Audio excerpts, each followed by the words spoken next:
Good morning, students. ఈరోజు మనం second year CS3 fourth sem. ఈ ఫోర్త్ సెమ్లో ఫిఫ్త్ యూనిట్లో ఏంటంటే రైటింగ్ ఏ కవర్ లెటర్. అసలు రైటింగ్ ఈ కవర్ లెటర్ అంటే ఏంటి? What is meant by cover letter? అసలు కవర్ లెటర్ అంటే ఏంటి? కవర్ లెటర్ అంటే ఏంటి? అసలు అందులో ఉన్నటువంటి విషయాలు ఏంటి అనే విషయాన్ని మనం ఈరోజు తెలుసుకుందాం.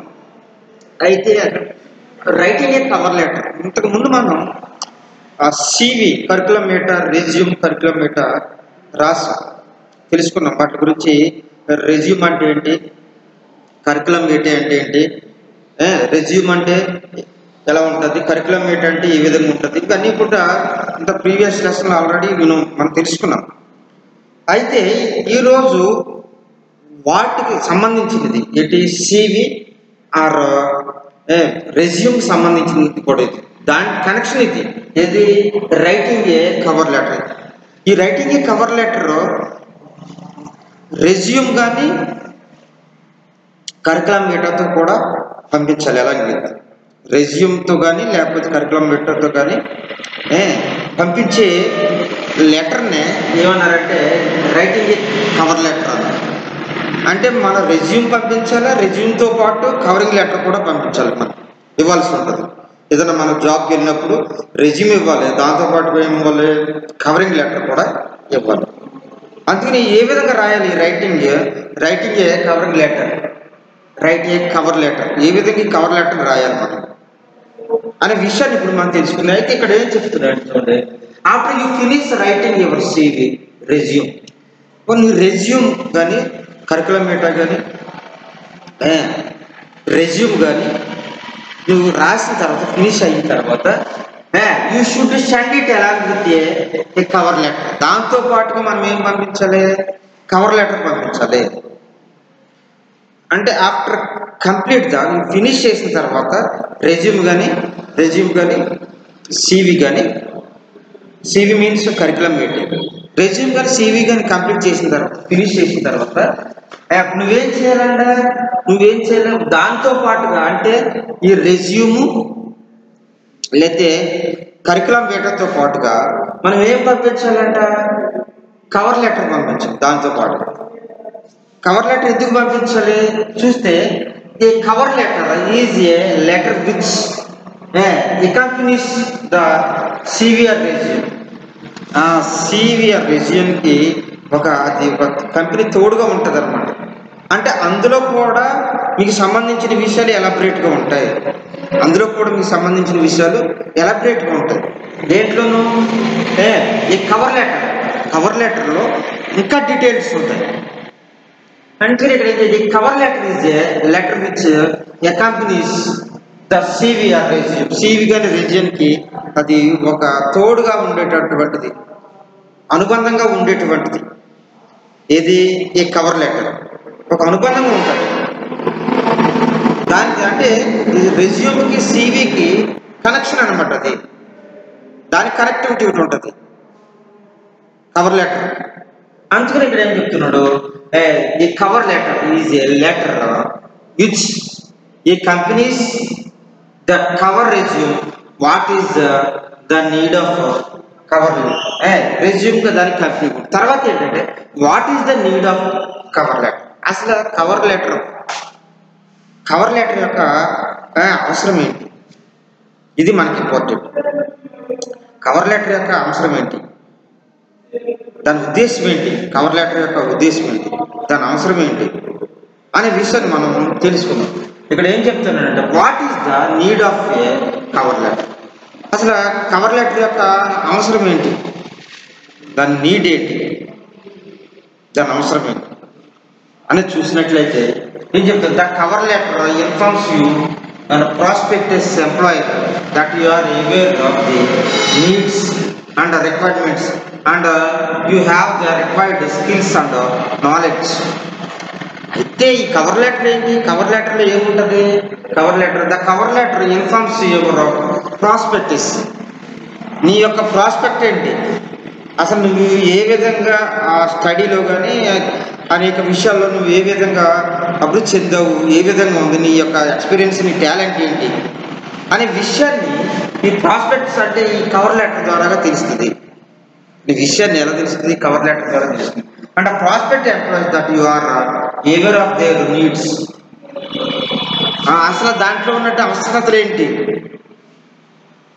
నువ్వు రాసేటప్పుడు కవర్ లెటర్ నీకున్నటువంటి అవసరతలు ఏంటి, ముఖ్యమైన విషయాలు ఏంటి, ఇవన్నీ కూడా దేంట్లో రాస్తారంటే కవర్ లెటర్లో రాస్తారు.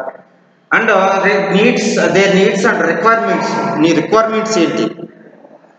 మనం అంటే ఎందుకు కవరింగ్ లెటర్ పెడుతున్నామంటే సివి కరికులం మీట్ అనేది 2 pages కంటే ఎక్కువ రాయాలి. ఓకే, అలాగే రెజ్యూమ్ అనేది 1 page ఉంటుంది. 1 page రాయాలి. 1 page రాయాలి. ఆ 2 pages రాయవలసి ఉంటే అందులో డీటెయిల్ మ్యాటర్స్ ఉండదు. మీ పేరు, ఊరు, అడ్రస్, ఈ క్వాలిఫికేషన్ వీటితోనే సరిపోతుంది. అందుకని ఇంకా ఎడిషనల్ ఇన్ఫర్మేషన్ కావాలంటే డెఫినెట్గా కవర్ లెటర్ రాయాలి.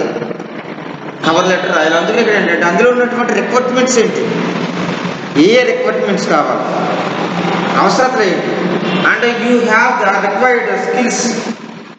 ఎటువంటి స్కిల్స్ కలిగి ఉన్నావు, నీ రిక్వైర్మెంట్స్ ఏంటి, నీ అవసరతలు ఏంటి, నువ్వు ఎటువంటి స్కిల్స్ కలిగి ఉన్నావు, దాని యొక్క ముఖ్య ఉద్దేశం ఏంటి, ఇవన్నీ కూడా కవర్ లెటర్ రాయవలసి ఉంటుంది.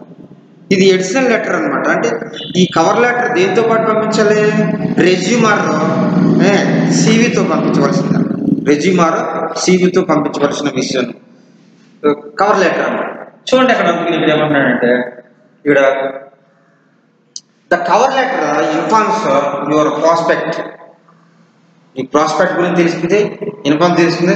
Employer that you are aware of their needs. ఆ ఉద్యోగానికి కావాల్సిన విషయాలు ఏంటి తెలుసుకోవడానికి. అండ్ రిక్వైర్మెంట్స్, అవసరతలు ఏమున్నాయో తెలుసుకోవాలి, రిక్వైర్మెంట్స్. అండ్ యూ హ్యావ్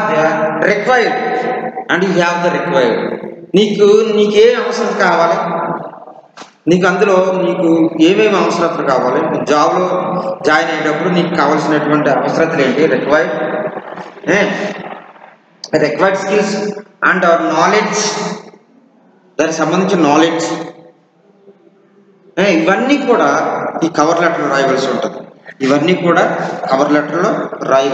చాలా ఇంపార్టెంట్. అందుకని ఇక్కడ స్కిల్స్ ఉంటుంది, స్కిల్స్ గురించి తెలుసుకోవచ్చు, నాలెడ్జ్ ఏంటి, రిక్వైర్మెంట్స్ ఏంటి, నీకు ఏం అవసరము, ఇవన్నీ కూడా అందులో మనం తెలియజేయవలసి ఉంటుంది అన్నమాట. దేంట్లోనూ ఈ కవర్ లెటర్. అందుకని ఆ కవర్ లెటర్ అంటే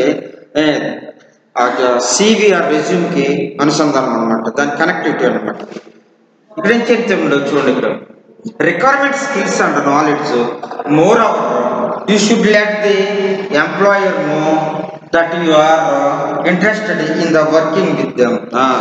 అందులో కూడా నువ్వు ఈ యొక్క కవర్ లెటర్లో కూడా ఏంటంటే ఎంప్లాయర్తో, మిగతా ఎంప్లాయర్స్తో కలిసి నువ్వు ఏ విధంగా ఇంట్రెస్ట్తో ఉద్యోగం చేయగలుగుతావు, వర్క్ చేయగలుగుతావు, తోటి ఎంప్లాయీస్తో నువ్వు ఏ విధంగా వర్క్ చేస్తావు, ఎటువంటి ఇంట్రెస్ట్ కలిగి ఉంటావు, నువ్వు ఎటువంటి విషయాలు నువ్వు కలిగి ఉంటావు, నీకు ఇంట్రెస్ట్ ఉందా లేదా, ఇంట్రెస్ట్ ఉంటే ఏ విధంగా ఉంటావు, అవన్నీ కూడా ఎవరికి తెలుస్తాయంటే ఎవరికైతే నువ్వు పంపిస్తున్నావో సివిఆర్ రెజ్యూమ్, దాంతోపాటుగా ఈ కవర్ లెటర్ పంపిస్తున్న వాళ్ళకి ఇవన్నీ విషయాలు కూడా తెలుస్తాయి. అందుకని ఇదేమంటాడంటే you should let the employer know that you are interested in the work with them. నువ్వు ఏ విధంగా వాళ్ళతో పాటు నువ్వు ఇంట్రెస్ట్గా వర్క్ చేయగలదు, సమర్థవంతంగా పనిచేయగలదు, నువ్వు నీకు ఇంట్రెస్ట్ ఉంటుందా లేదా అనేది వాళ్ళకి ఆ విషయాలన్నీ కూడా వాళ్ళకి తెలుస్తాయి. ఎవరికైతే నువ్వు ఈ రెజ్యూమ్ పంపిస్తున్నావో, లేకపోతే కవర్ లెటర్ పంపిస్తున్నావో రెజ్యూమ్తో పాటుగా, లేకపోతే కరికులం మీటర్తో పాటుగా, సివితో పాటుగా పంపిస్తున్నావో, వాళ్ళు నీ విషయాలన్నీ కూడా వాళ్ళు ఏం చేస్తారంటే తెలుసుకుంటారు. ఈ విషయాలన్నీ కూడా వాళ్ళు తెలుసుకుంటారు. అది అయితే చూస్తే మెక్కీ స్ట్రెంగ్స్ ఇంక్లూడ్ క్రియేటివ్ ట్రబుల్స్ తర్వాత చూస్తే ఇక్కడ ఫార్మేట్ ఉంది. అసలు ఏ విధంగా రాయాలి, ఫార్మేట్ ఉంది. ఆ ఫార్మేట్ ఏంటి చూద్దాం. చూసినట్లయితే ఇందులో మనకి ఈ యొక్క కవర్ లెటర్లో మనం రాయాలనుకున్నప్పుడు కొన్ని పాయింట్స్ని మనం గుర్తుపెట్టుకోవాలి. అలాగే కొన్ని పద్ధతుల ప్రకారంగా మనం రాయవలసి ఉంటుంది. ఏంటంటే ఇందులో ఫార్మేట్ ఉంటుంది. ఇందులో ఏముంటుంది, ఫార్మేట్ ఉంటుంది. ఇందులో ఏముంటుంది, ఫార్మేట్ ఉంటుంది. ఈ ఫార్మేట్ అనేది ఏంటంటే the format used in full block format. ఈ బ్లాక్ ఫార్మేట్ లో ఉంటుంది. And you send it to the person by name, people who will have read their names in point. అంతేకాకుండా ఈ ఫార్మేట్లో చూసుకున్నట్లయితే ఫుల్ బ్లాక్ ఫార్మేట్లో ఉంటుంది. దాని మీద మనం రాయవలసి ఉంటుంది. అంతేకాకుండా చూడండి, ఇక్కడ everything started from the margin. ప్రతిదీ కూడా మన ఫార్మేట్ రాసేటప్పుడు మార్జిన్తో స్టార్ట్ చేయాలి. మార్జిన్ దగ్గర నుంచి స్టార్ట్ చేయాలి ఫార్మేట్ని. మార్జిన్ ప్రతిదానికి కూడా ఏముంటుంది, మార్జిన్ ఉంటుంది కనుక మార్జిన్ దగ్గర నుంచి స్టార్ట్ చేయాలని చెప్తున్నాను. Margin the only exception is the centres address. ఈ మార్జిన్లో సెంటర్స్ అడ్రస్ మాత్రమే ఉంటుంది. అక్కడ మిగతా అన్నీ కూడా బ్లాక్ ఫార్మేట్లో ఉంటుంది. ఆ సెంటర్స్ అడ్రస్ ఉంటుంది. అది అలా ఉంచేసి మిగతా బ్లాక్ ఫార్మేట్లో ఏం చేయాలంటే ఇవన్నీ కూడా మనం రాయవలసి ఉంటుంది. ఈ బ్లాక్ ఫార్మేట్లో మనం ఈ యొక్క కవర్ లెటర్ రాయవలసి ఉంటుంది. Block format address with the top of the and can be positioned the middle of the page. అది ఒక్కొక్కసారి ఈ యొక్క ఫార్మేట్ ఈ అడ్రస్ టాప్లో ఉండొచ్చు, తర్వాత మిడిల్లో ఉండొచ్చు. ఫార్మేట్ అనేది టాప్లో ఉండొచ్చు, మిడిల్లో ఉండొచ్చు, ఎలాగైనా ఉండొచ్చు అని చెప్తున్నాడు. అంతే చూడండి, ఇక్కడ ఇంకేం చెప్తున్నాడు అంటే address it to the right person. మనం రాసేటప్పుడు రైట్ పర్సన్ అడ్రస్ అనేది ఖచ్చితమైన అడ్రస్ ఖచ్చితమైన వ్యక్తికి రాయాలి. ఏం రాయాలంటే చూడండి, ఇవన్నీ కూడా కవర్ లెటర్ ఏ విధంగా తయారు చేయాలి. తర్వాత అడ్రస్ టు ది ఏం రాయాలి, address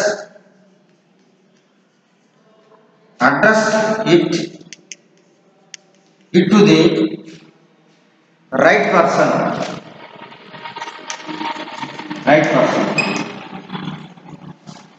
Address it to the right person. అంటే మనం అడ్రస్ అనేది రైట్ పర్సన్కి రాయవలసి ఉంటుంది, కరెక్ట్ అయిన పర్సన్కి రాయవలసి ఉంటుంది. ఏంటంటే ఇక్కడ చూద్దాం, to find out from the advertisement that you should send it to the person by name. ఒకవేళ అడ్వర్టైజ్మెంట్లో ఏదైనా ఒక జాబ్ సంబంధించి చూస్తున్నట్లయితే, ఒక జాబ్ సంబంధించింది నువ్వు తెలుసుకున్నట్లయితే ఏముంటుందంట, యూజ్డ్ ఫుల్ అంతే. ఏముండాలంటే advertisement should send it to the name. ఆ అడ్వర్టైజ్మెంట్లో ఏ అడ్రస్ అయితే ఇచ్చారో ఆ అడ్రస్కి మనం ఏంటంటే మన యొక్క కవరింగ్ లెటర్, ఓన్లీ కవరింగ్ లెటరే కాదు, CV ఆర్ రెజ్యూమ్తో పాటుగా కవర్ లెటర్ పంపించాలి. అందుకని ఏంటంటే మనకి అడ్వర్టైజ్మెంట్లో ఎవరైతే అడ్రస్ ఇచ్చారో, ఏ అడ్రస్కి మనం రెజ్యూమ్ ఆర్ కవరింగ్ లెటర్ పంపించాలో వాటి గురించి అయితే మీరు పంపించేటప్పుడు CV కానీ రెజ్యూమ్ కానీ పంపించేటప్పుడు కవరింగ్ లెటర్ పంపించాలి. ఆ కవరింగ్ లెటర్ ఏ విధంగా రాయాలంటే ఫార్మేట్లో చూసుకున్నట్లయితే address to the right person. ఎవరైతే అడ్రస్కి జాబ్ ఇస్తారో, ఏ కంపెనీ ఇస్తుందో లేదా ఏ ఆర్గనైజేషన్ ఇస్తుందన్నారో ఆ అడ్రస్ కరెక్ట్గా రాయవలసి ఉంటుంది. People will happy to read their name and it printed. అందుకనే ప్రతి ఒక్కరు కూడా చదవడానికి ఏంటంటే, చదువుకోవాలనుకుంటే అది నీట్గా రాయవలసి ఉంటుంది అనమాట. అంటే ఈ అడ్రస్ అనేది క్లియర్గా ఉండాలి. ఏ పర్సన్ అయితే పంపించే ఆ పర్సన్ అడ్రస్ మనం రాయవలసి ఉంటుంది. తర్వాత ఏముంటుంది, సాలిటేషన్ ఉంటుంది.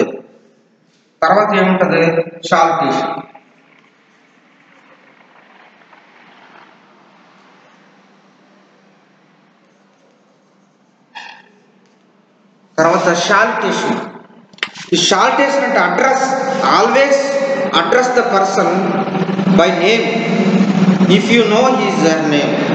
ఒకవేళ వాళ్ళ యొక్క అడ్రస్లో సాల్యుటేషన్ అంటే always address the person by name, వాళ్ళ నేమ్తో అడ్రస్ ది సాల్యుటేషన్ రాయాలి.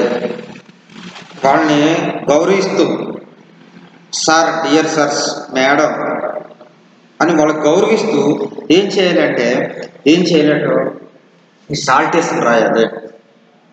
సాల్యుటేషన్ అనేది చాలా ఇంపార్టెంట్. సాల్యుటేషన్ కూడా రాయాలి. అందుకని ఇక్కడ ఏమంటున్నాడంటే always address the person by name if you know there name. వాళ్ళకి పేరు గట్ట తెచ్చినట్లు దాన్ని కోట్ చేసుకుంటూ దాన్ని రాసుకుంటూ మనం ఏం చేయాలంటే సాల్యుటేషన్ రాయవలసి ఉంటుంది. సాల్యుటేషన్ అనేది మనకి ఈ కవరింగ్ లెటర్లో మనం కూడా రాయాలి సాల్యుటేషన్. తర్వాత ఏంటంటే బిగినింగ్ ఆఫ్ ది లెటర్. అసలు ఈ కవర్ లెటర్ ఏ విధంగా రాయాలి? Beginning of the letter,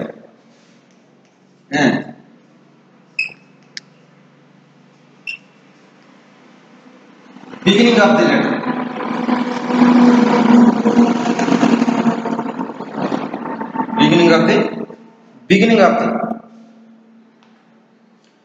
beginning of the letter అంటే beginning of letter means cover letter. ఈ బిగినింగ్ ఆఫ్ ది లెటర్ ఏ విధంగా రాయాలి చూసినట్లయితే many candidates write that they are writing the response to the advertisement in the newspapers. చాలామంది ఏం చేస్తారంటే many candidates, students, జాబ్కి అప్లై చేసేవాళ్ళు ఎవరైనా సరే ఏం చేస్తారంటే న్యూస్ పేపర్లోని అడ్వర్టైజ్మెంట్స్కి రెస్పాండ్ అయ్యి దానికి రాస్తూ ఉంటారు. న్యూస్ పేపర్ రెస్పాండ్ అయ్యి రాస్తూ ఉంటారు. That is routine way of writing. అందులో అయితే ఆ అడ్వర్టైజ్మెంట్లో, ఆ న్యూస్ పేపర్లో వచ్చిన అడ్వర్టైజ్మెంట్ చూసుకుని దాంట్లో ఉన్న అడ్రస్ని బట్టి వీళ్ళు ఏం చేస్తారంటే రెస్పాండ్ అయ్యి వాళ్ళు రాస్తారు. ఇదేంటంటే ఇది కామన్గా ఉన్నదే, ఇది రొటీన్ వే ఆఫ్ రైటింగ్. ఇది అందరికీ తెలిసిందే, అందరు రొటీన్ వే ఆఫ్ రైటింగ్. ప్రతి ఒక్కరు కూడా అదే విధంగా రాస్తారు, routine of writing. You should say that you are applying for the job. అంతేకాకుండా జాబ్, నువ్వు దేనికి జాబ్ పెడుతున్నావు, ఏ జాబ్కి సంబంధించింది, దేనికి అప్లై చేస్తున్నావు అనేది ఏంటంటే ఈ యొక్క కవర్ లెటర్లో డెఫినెట్గా రాయవలసి ఉంటుంది. అది చెప్తున్నాను. You should say that you are applying for the job because you think about desire it. అందుకని నువ్వు ఏ జాబ్కి వెళ్తున్నావు, ఏ జాబ్ కావాలి నీకు, దానికి సంబంధించింది ఏంటి, ఏ జాబ్ కావాలి అనే విషయాలన్నీ కూడా ఏంటంటే నువ్వు దాంట్లో మెన్షన్ చేయవలసి ఉంటుంది.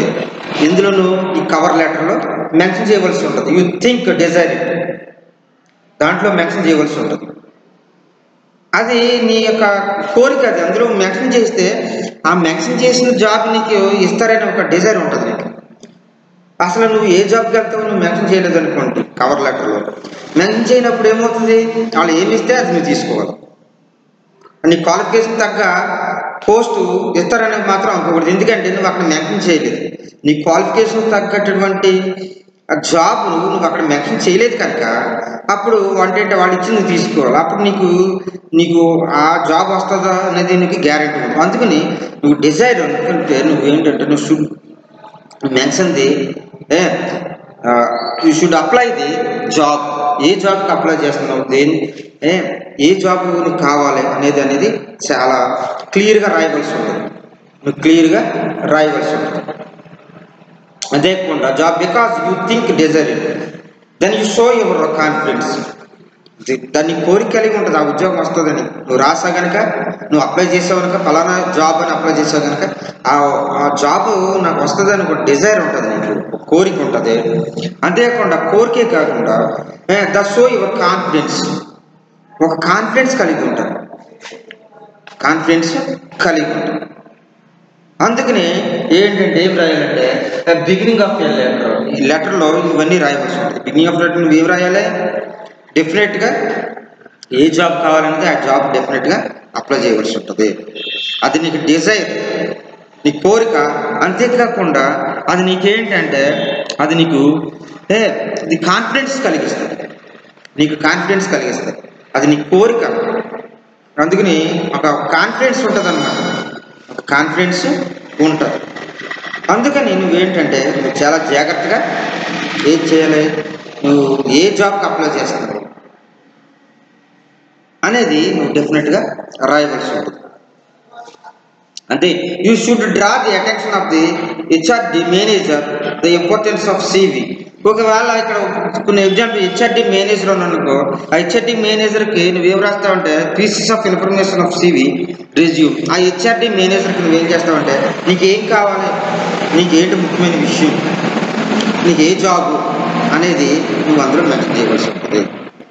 మెన్షన్ చేయ తర్వాత చూసినట్లయితే ఎండింగ్ లెటర్. తర్వాత చూసినట్లయితే ఎండింగ్ లెటర్.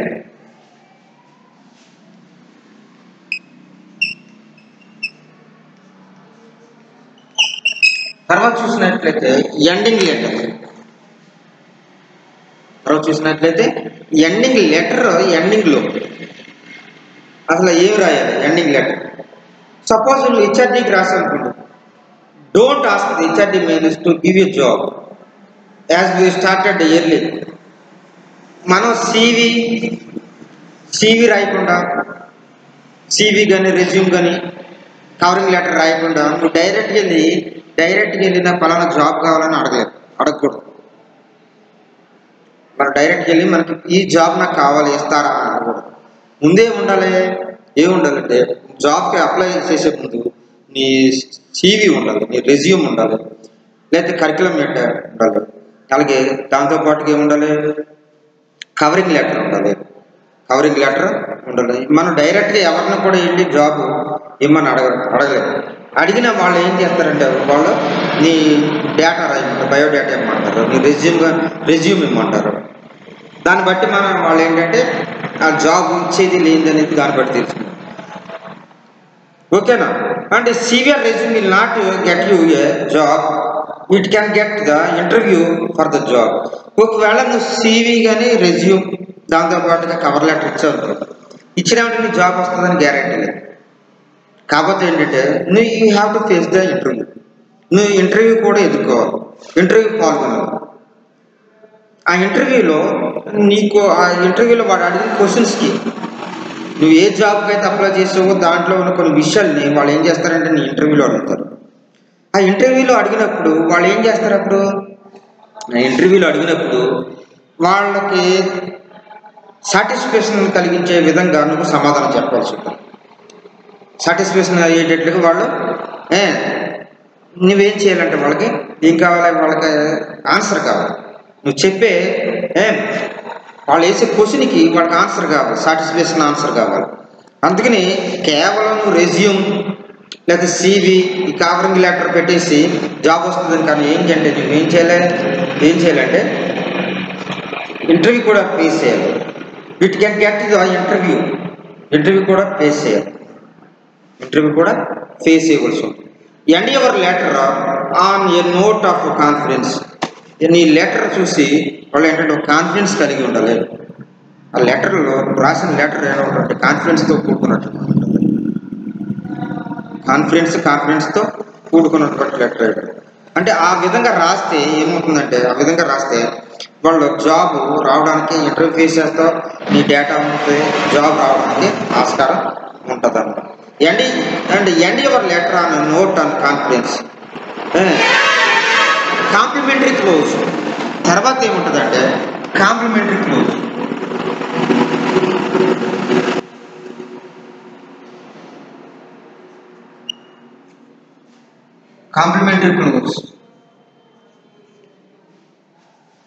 కాంప్లిమెంటరీ క్లోజ్ ఏంటి? Complementary close as the letter address the HRD manager by name it is right the your sins. ఇక్కడ హెచ్ఆర్డి ఎగ్జాంపుల్ ఇచ్చాడు. As the letter address the HRD manager name it close with and your sincerely remember the following conversation. నువ్వు end of the letter అయిన తర్వాత నువ్వు ఏమిస్తాంటే yours sincerely, yours faithfully,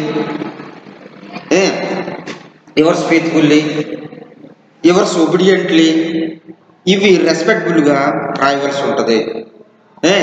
చాలా జాగ్రత్తగా అవన్నీ కూడా your letter on note on confidence అంతేకాకుండా the conversation ఎంత అయిన తర్వాత, కన్వర్జేషన్ అంతా అయిన తర్వాత నువ్వేం చేయవలసి ఉంటుంది? చివరికి ఏం చేయాలి ఉంటుందంటే ఈ సిన్సియర్లీ, ఈ క్లోజ్ విత్ ఎవర్ సిన్సియర్లీ. నువ్వేం చేయాలంటే క్లోజ్ విత్ ఎవర్ సిన్సియర్లీ అని పెట్టాలి. క్లోజ్ చేసేటప్పుడు ఏం చేయాలంటే ఎవర్ సిన్సియర్లీ అని పెట్టి ఎవరు నీ నేమ్ మెన్షన్ చేయవలసి వస్తుంది. నేమ్ ఏంటి మెన్షన్ చేయవలసి ఉంటుంది అన్నమాట. ఇది తర్వాత సాలిటేషన్ చూసుకున్నట్లయితే, సాలిటేషన్లో కాంప్లిమెంటరీ క్లోజ్ ఏ విధంగా రాస్తాం? సాలిటేషన్ కాంప్లిమెంటరీ క్లోజ్ చూడండి ఇక్కడ,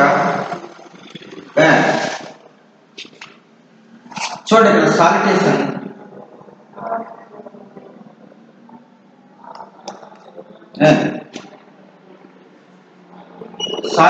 కాంప్లిమెంటరీ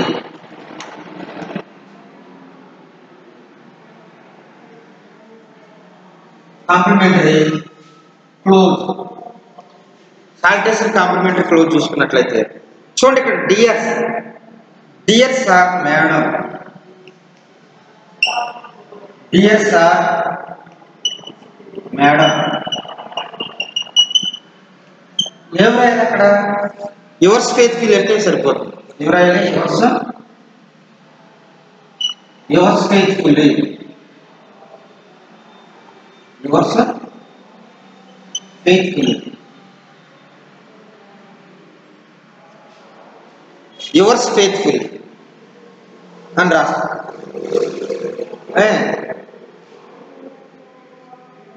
అంటే మనం రాసేటప్పుడు అంటే డియర్ సర్స్కర్ మేడం పెట్టి అంటే ఇది ఈ complimentary close, salutation complimentary close చూసుకున్నట్టయితే డియర్ ఆర్ మేడమ్స్ పెట్టుకుని యువర్స్ ఫెయిత్ఫుల్లీ అని మనం యూజ్ చేయవలసి ఉంటుంది.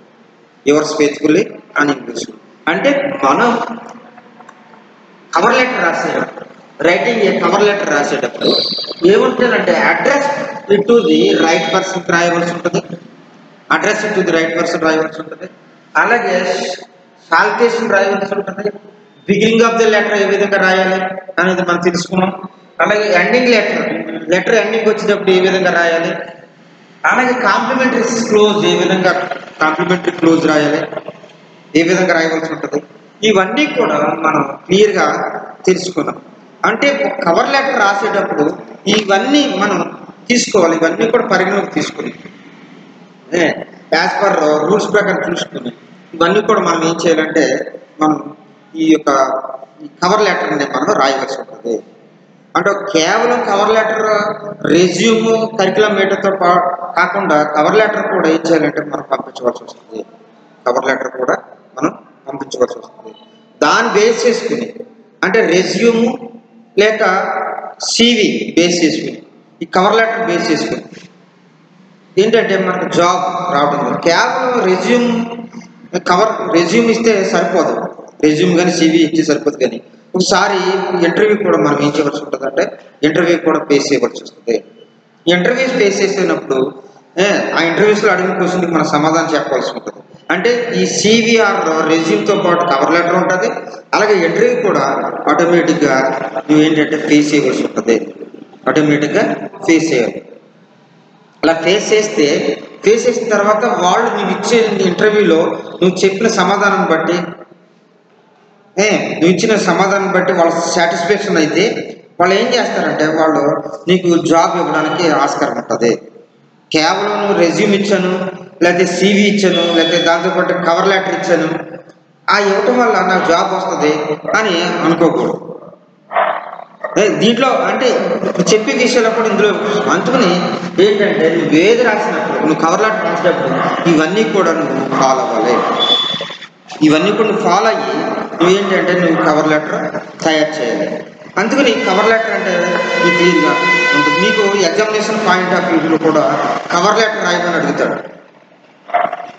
ఇదంతా కవర్ లెటర్ రాయమని దానికి 5 మార్క్స్ ఉంటుంది,